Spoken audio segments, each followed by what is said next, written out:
Good morning. The topic today we are going to discuss is about the alliances and pacts of Pakistan. By having our focus on the foreign policy of Pakistan. And here, as a student of international relations, once again, I would like to point out that focus must be on the Pakistan's perspective, and we must try to find out what were the basic objective or incentive or motives because of which Pakistan entered into any particular alliance, and that is what we must try to understand. But on the other hand, most of the time, especially in India, it is generally perceived that as far as Pakistan's alliances are concerned, especially those alliances which Pakistan entered into during the initial stages of Cold War, like SEATO and SANTO, they are perceived typically as Pakistan's reaction or Pakistan's action as a result of its anti India stance. And why is it so? Basically, if we try to find the statements of their political elite of that time, or the general perception of the people of Pakistan, or whatever was there in the media, we will find that this uh, uh, perception was there also. And we find that extremely narrow nationalism and anti India propaganda had perhaps played an important role, because of which the membership of Sito and Santo was perceived from the narrow viewpoint as a policy to manage the menace of India. But is this fine? Is this okay? Or do we are we right when we think that these alliances were primarily the alliances which were proposed by one superpower, and especially keeping into view the international scenario at the system level? And we know that this was a time when Cold War was at its peak, and United States of America was trying to contain Soviets in every region of the world. And as we know that in the initial years, the what we can say, the chief architecture of American strategy with respect to Soviet, as we all know, George Cannon, he had time and again uh, uh, pointed towards the looking for allies, and to make a capable mechanism or develop such strategic alliance which can act effectively for the purpose of containment in different regions of the world, as far as the policy of containment of Soviets is concerned. And when just we keep into mind, when we just try to concentrate on this fact, then compare this with the position or the status of Pakistan as a newly independent country, and a country which has its own sense of insecurity and distrust as far as its formidable eastern neighbor India is concerned. And on the other hand, on its western frontier, this newly independent country is witnessing certain activities in West Asia, specifically of Soviets, and that can easily help us to understand what type of unrest, what type of sense of insecurity would there be in the mind of Pakistani regime at that time to protect itself from that menace.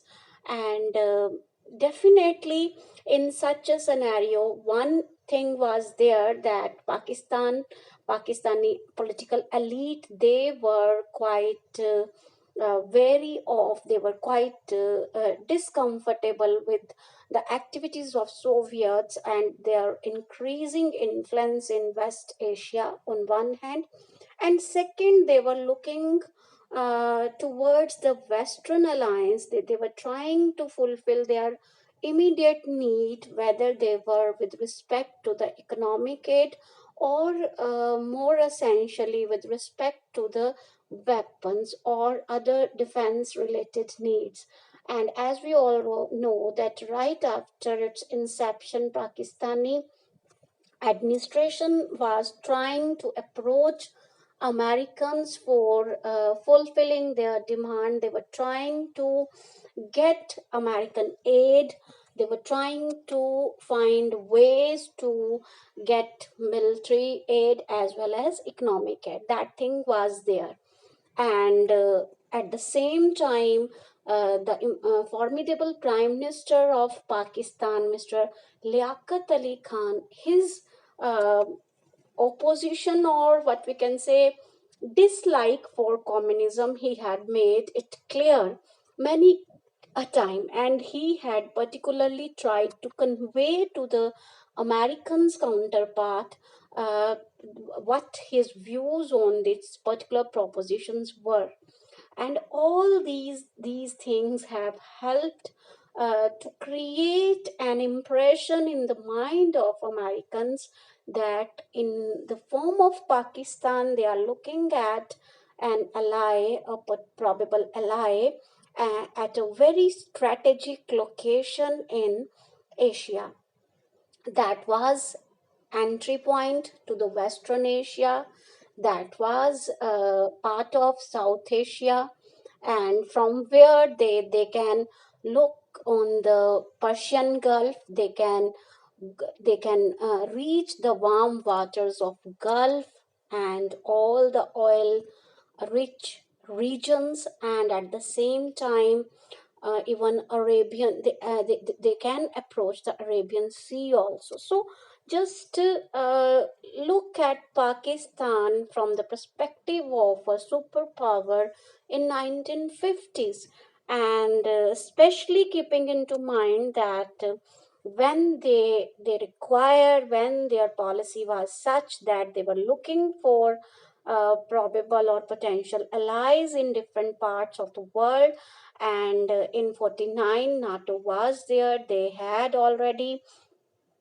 made this North Atlantic Treaty Organization, and after being after successfully managing that thing in Europe or across Atlantic, now they were looking at other regions, and here they were having Pakistan, and along with Pakistan definitely they had other ally also, like Iran and Iraq and Turkey.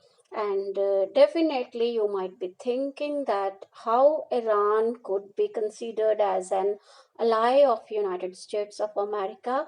But please keep into mind we are talking about the timeline that is prior to the Islamic Revolution of 1979, and we are talking specifically about the decades of 1950s, and this was a time when in Iran or Iraq or Turkey there were pro-Western regime in most of the countries, thanks to the influence of United Kingdom that it had there during the colonial or imperialist era. And this was the reason that at first, when in 1955, initially this Baghdad Pact, when it came into being, which later came to be known as SENTO, it has initially only 5 members. And these were, like already I have mentioned, 4 of the countries like Pakistan, Iran, Iraq, and Turkey. And then, along with these four, United Kingdom was there, and this is the reason that many a time As a student, we tend to think that, see, initially United States of America was not even part of this alliance. How we can think that it has such an important role there with respect to the foundation of this pact, but keep into mind the basic principles as far as American foreign policy is concerned, and their strategy with respect to the containment of Soviets, and various statements of Eisenhower, what the President of United States of America, and of course the views of George Cannon, which he had expressed many a time. All these things are there, and sufficient material is there even in the archives, in the State Department reports at that time, that could point out that perhaps there were certain issues with respect to the technical processes relating to budgeting. And there are other viewpoints also, like some researchers are of the view that perhaps it was because of pro-Israel lobby that was quite active in United States of America foreign policy circles, that the United States of America, USA, initially could not join Baghdad Pact. But somehow, whatever was the reason, but later on, within 2 3 years, that is by 1958, United States of America joined it, and it was quite active here as a member of SANTO. And this alliance has acted as the primary alliance of the western power, United States of America and others, in the West Asia for almost 2 decades before it dissolved in 1970s, and especially keeping in view that after the Islamic Revolution in Iran, definitely there was anti-American regime or anti-West regime established in Iran, and there were certain changes in Iraq also.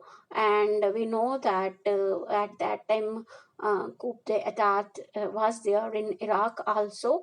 And in that scenario, definitely the alliance was not that effective, and it dissolved. This is all with respect to Santos.